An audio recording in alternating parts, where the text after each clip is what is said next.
Assalamu alaikum. Bismillahirrahmanirrahim. Alhamdulillahi Rabbil Alameen. Wassalatu wassalamu ala Rasulillah.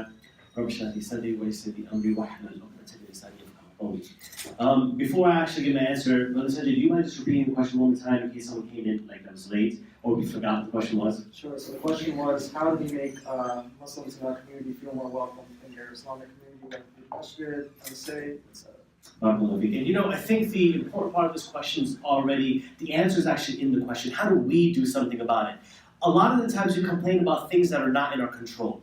Oh, that uncle, I go to this masjid and they're always doing this, they always look at me funny and I don't feel like going over there. How many of us, be honest with yourselves, how many of us stopped going to the masjid or a certain masjid because of how people treated you, spoke to you, or looked at you? Be honest, put up your hand.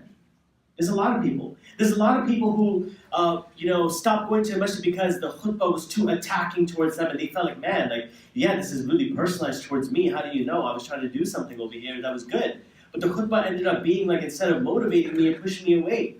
And that's something really interesting that as the leaders, as Brother Zakaria mentioned, that the leaders need to be mindful of their audience. The problem is that most of the masajids in our communities are not really reverse engineering what their audience wants or who their audience is. They're not spending much time with them. That's why you'll often find the khutbah is not updated. As a teacher, alhamdulillah, sometimes you get lucky and you get a really good lesson. And you're like, inshallah, I'm going to use this next year as well. And you know what? Sometimes you make a copy of that Google Doc or whatever and you forget to change the date. Sometimes you forget to change the date. Oh, I'm going to update the date, but you forget to do these things. Today, we were reading a math book that was, republished in 2017. And for my computer science people in here, right? One of the questions about it was saying an item called a floppy disk. Do you guys know what a floppy disk is? Yeah, right? It's really old and it's kind of silly, isn't it, right? There's sometimes people don't know their audience. Sometimes they're not updating their curriculum, their speeches to their audience and to the newer generation in there. They've had these things that have been on for so long. They're not, I'm going to just use this next week as well. I'm going to use it next month or whatever it might be. Something that you and I have to understand is that's not in our control. What's in our control is how we make Muslims feel. If you don't feel welcome at that masjid, that doesn't mean that you leave the house of Allah. That's the house of Allah. We should be best of friends with Allah subhanahu wa ta'ala. One of the people who will be under the shade of Allah subhanahu wa ta'ala's mercy, under His throne on the Day of Judgment, is someone whose heart is connected to the masjid. Our hearts should be connected to the masjid. Just because someone is not, relatable to you or whatever, that shouldn't affect your connection with the house of Allah. If you claim to be friends with Allah, and if you claim, let's suppose you have any friends over here. Who over here has someone that they go to class with, their friends with? Put up your hands if you're next to someone who's your friend, right? I think that your friendship is judged upon how often you guys hang out. Is that fair? Right? How often you guys get lunch together? How often do you guys hang out maybe in the commuter center or whatever you guys call it over here? Your game room, I don't know. How often you guys hang out? I want to ask you that same question. If you want to be friends with Allah, or if you claim to be friends with Allah, how often are you hanging out with Allah? How often are you going to His house? If you're friends with someone, you are interacting with them all the time. They know your family, you know their family, you're at their house, they're at your house. But how often are you at the house of Allah? That shows your connection with Allah. So don't let people disturb that connection. That's not in your control. What's in your control is your connection. And guess what? You should be there for the sheer motivation only that, I'm there for the sake of Allah. And if there's another brother or sister who comes in there that felt like me, I want to be there so they don't feel that same way. And I'm going to build my own group. That's how the youth of Surah Kahf were, weren't they? They weren't just some random people. They were people who found each other who were like-minded. And they said, we're going to get away from the fitna over here. We're going to start doing our own thing.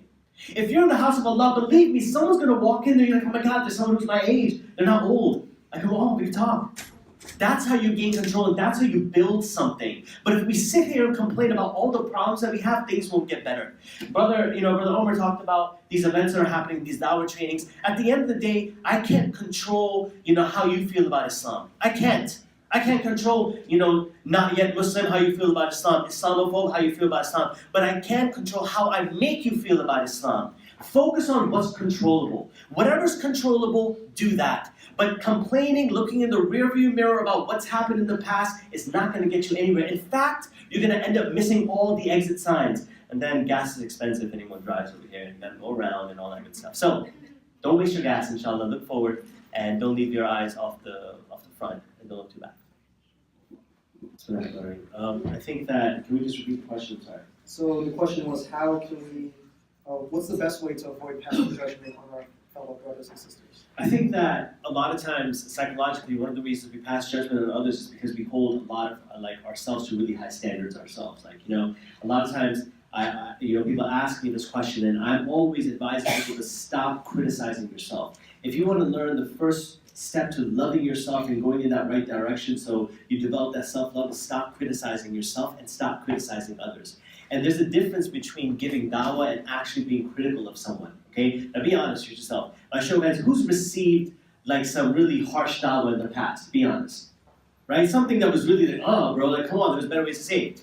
The thing is this, right? Dawah is the correct thing to do. True? Right? Dawah is correct. That's the right thing to do. But when something right or something correct is done at the wrong time, it hurts a person. Think about that for a second. Let's suppose someone advised you on, maybe your pants are too tight, brother. What are you doing? But that was in front of everyone. That's a valid thing to, give someone dawah about or give someone nasiha about. That's a valid thing to do. But maybe not the setting. Maybe the time was incorrect, so that hurts you. So when your feelings are hurt or your expectations are broken, you're going to get upset. If a sister is not wearing the hijab, for example, or perhaps wearing something that is not modest compared to someone else's view, because the word modest is very open to interpretation. So if it's not, modest to your perspective, or you're not wearing the hijab correctly, or to the way that person prefers, or they believe the hijab should be worn, and they want to give you nasiha about it, okay. But maybe in the setting that you're in, not so good. How often do we see people blasting people on YouTube comments? We have people who are Muslim YouTubers that they can't even identify themselves as Muslim because their own Muslim community has turned their back against them. They're going into severe depression because they have no one to turn to. They turn to other people who perhaps have their back. But guess what? We are leaving them. When you're talking about judging Muslims, stop doing it. Stop judging yourself. Stop holding other people to these higher standards. Hold yourself to those higher standards, agreed. But also give yourself a little wiggle room to mess up. It's okay to mess up. You learn from messing up. If a person was like, a child, mashallah, I have 2 daughters, alhamdulillah, one of them just started walking like a week ago. Amazing, isn't it? Amazing for me, because they're walking around. That's pretty awesome. They're walking around, and they've been stumbling, and for so long, they haven't been able to walk, but every time they tried, if they fell, they're never going to get it. Forget them. Give it up. You're never going to be able to walk. When have you ever heard that? That's not even a true statement. You learn from messing up, but the problem is we're afraid to mess up. There's a lot of knowledge to be learned. There's a lot of lessons to be learned in messing up. And there's a lot of ways to correct a person correctly and nicely. I remember once upon a time, when I had first started to pray, I didn't realize that my nose had to touch the ground as well. And I was praying with my forehead only touching the ground, and someone came and told me that, brother, your nose has to touch the ground as well. Now, what if I took that first approach? Brother, why are you judging me? You don't know me. What do you mean? The thing is that when someone corrects you, you should always take advice to it. If the mirror, you see there's some spinach stuck in your teeth, you're not going to get upset at the mirror, are you? You're going to be thinking, oh my God, thank God I didn't go outside like this. So when you are holding yourself accountable to higher standard, that's a good thing. But give yourself some wiggle room. Give some other people wiggle room to mess up.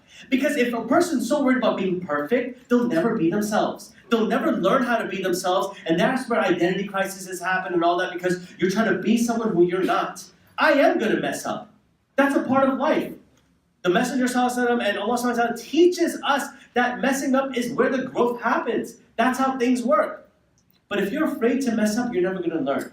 So stop holding yourself to such high standards that if you mess up, you don't leave a little wiggle room. Stop holding other people to these higher standards that if they mess up, you don't give them some wiggle room. Allow people to mess up and give them good advice in a sincere manner. Because if you're sincere, you'll be patient with them.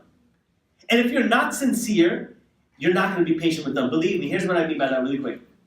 If you give some advice to someone, and they don't take your advice, you're like, oh, brother, they're not sincere. Look at them. Wallahi, I told you about this. Look at your ikhlas. Akhi, it's done. It's finished. Oh, I told several times, sister, I warned you about the hijab. There's so many, Mu'ah bloggers and YouTubers and out there that they're doing this, and brothers are giving them, or sisters are giving them advice, oh, makeup's haram, this and that, and they don't take the advice. And they're just like, oh my God, look, they're not sincere. Akhi, we've told them, we've reached out to them, we've private messaged them, they're not sincere. You don't know their situation. You don't understand where their iman level is right now. Give them some wiggle room. Give people time to change. Give people time to change. If you're sowing the seed, sow it and water it. Wait for it to come out. Don't just sow it and be like, where is it? Why isn't the tree out? Don't just show that, oh, I gave them advice, they didn't take it. That's wrong.